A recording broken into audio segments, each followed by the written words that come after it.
Goeiedag, good day, fellow South Africans and citizens of the world. Now, am I missing something here? Seriously, am I missing something here?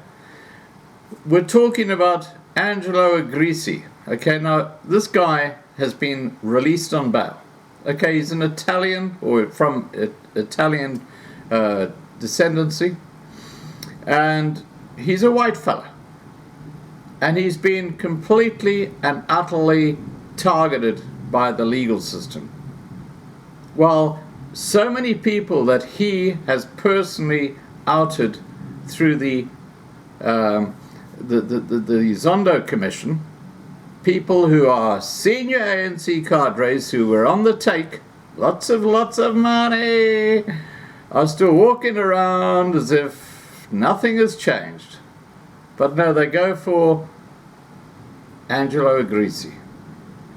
Doesn't that say something to you about the judicial system in South Africa? Consider what one Julius Malema has been saying in the last couple of weeks. And yeah, you can hear thunder in the background. God is angry with this ANC government, believe me. Anyway, doesn't it say something to you about this corrupt ANC government and the way they just seem to bounce around to job, corrupt. Okay, I got caught out, I'll go to this job, and they get a promotion, and none of them ever seem to be going through the legal processes like the other minority people who get caught in the trap. Now, let us remember that it was Angelo Agrizzi who went before the Zondo Commission and blew the whistle on Bosasa. And as he said in his testimony, he had had enough. He wanted the world to know what's going on. And yet, he is the only one in Bosasa who has actually been pulled before the courts. Fascinating. Absolutely fascinating. It really just underscores how inequitable the judicial system in South Africa is. It's a joke. It's a gangster state. And even the legal system now, unfortunately, has a bunch of gangsters in there. And yes, like the South African Police Service, there are probably some really good judges and magistrates doing great work. But believe me, when it comes to cross-examining the senior ANC, they won't be getting the job. It'll be the implants, the ANC implants in the judicial sector, who will make sure that they get out scot-free and go and loot and pillage once more. Welcome to the modern South Africa. What a disgrace. Please remember to subscribe to be kept informed. Ring the bell for the updates. Please like this video, please share this video, and above all, please stay safe. And Angelo, I'm looking forward to interviewing you soon as we can. And I look forward to hearing about the release of your book, which is going to blow the ANC right out of the water. No wonder they've targeted Angelo. All right, guys, take care. Bye for now. All right, let me take you back to the High Court in Johannesburg, where we find ENCA's Siphamandla Goke. He's been attending that bail application and bail decision of the High Court in the matter of Angelo Agrizzi, and joins me now for an update from there and reactions from there. And Siphamandla, it seems to me that it came down to the judge there deciding that the magistrate who had denied Angelo Agrizzi bail had basically erred in coming to a conclusion that no amount of bail and no conditions would ensure that Angelo Agrizzi actually doesn't abscond, but actually attends trial. Indeed, that is the case. If I were to quote the judge, he says the Palm Ridge Magistrates Court, where the specialized crime Crimes Court sits misdirected itself in terms of fact and law. He says the court ventured into an uncharted territory and made a finding, as a matter of fact, on something that has not been tested in law. So he says, yes, that court erred in its judgment of denying Angelo Agrizzi bail, and he says the court could have looked at other available options in ensuring that it grants bail, but also ensures that Mr. Agrizzi doesn't abscond. He's got, properties and offshore accounts. He says the court should have tried other alternatives. But let's get more reaction now from Cindy Twala. She's the spokesperson of the Investigating Directorate. You must be disappointed with this judgment. Not quite. Actually, we are actually happy about the judgment because it now means we have guarantees. The one thing that we as a state have been saying from the onset is that Mr. Angelo Agrizzi failed to disclose to the court of coup, as well as the initial court in 2019, about the assets in which he owns. He then told the court initially in 2019 that he owned assets just over 16 million. And then with our own investigation, we were able to find that as of 2019 February, he owned property in excess of about 35 million. He did not also disclose that he's been taking money outside of the country.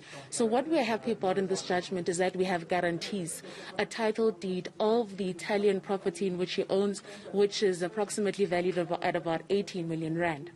Of which the judge said this should have been the case in the first place with the magistrates' courts in Palmeridge. Had he disclosed. So we were the ones that brought up the various matters around what exactly the true version of the property that him and his common law wife, Ms. Cindy Agrizzi, own. So because he failed to disclose this, that is exactly why that court decided the way that it had. Let's talk about the stringent bail conditions now. Are you happy with those? I'm very happy. We, as the Investigating Directorate, are very happy because it now means that by the 10th of November, he needs to disclose what exactly that he owns, including that of his common law wife. He further needs to hand over all passports that he owns by the 3rd of November. Failure which his bail will be revoked within 48 hours. Okay, thank you very much for your time. That is Cindy Twala. I'm going to ask that we get a reaction there from Mr. Agrizzi's lawyer. I can see that he's still busy. Mr. Witz, if you can join us, please, just for a second, just to get your reaction, if you don't mind. I'm sorry about that, but we really need to get a reaction from Mr. Daniel Witz, who represents Mr. Agrizzi. Your reaction, you must be relieved. It was a lot of sleepless nights, a lot of hard work. Excellent team. Dani, Zahir, Jean and Mali, we worked countless hours and we got the result we set out to achieve. Those bail conditions are very stringent for your client. How is he doing? How is his health status? We understand that he still needs to stay about 6 weeks or so in ICU. Is that the case? Yes, that's what we believe. It's obviously an estimate depending on his recovery and his recovery process. But we did receive news last night that he has been taken off a ventilator, which is fantastic news.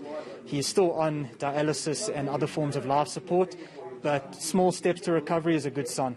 Is it true that the Department of Correctional Services is charging you for keeping him under guards, 9 guards that you have to pay for? How much do you have to pay for that? Yes, the Department of Corrections sent us an invoice or a quote at least saying currently the bill's at 66,000 Rand for 9 guards and transport.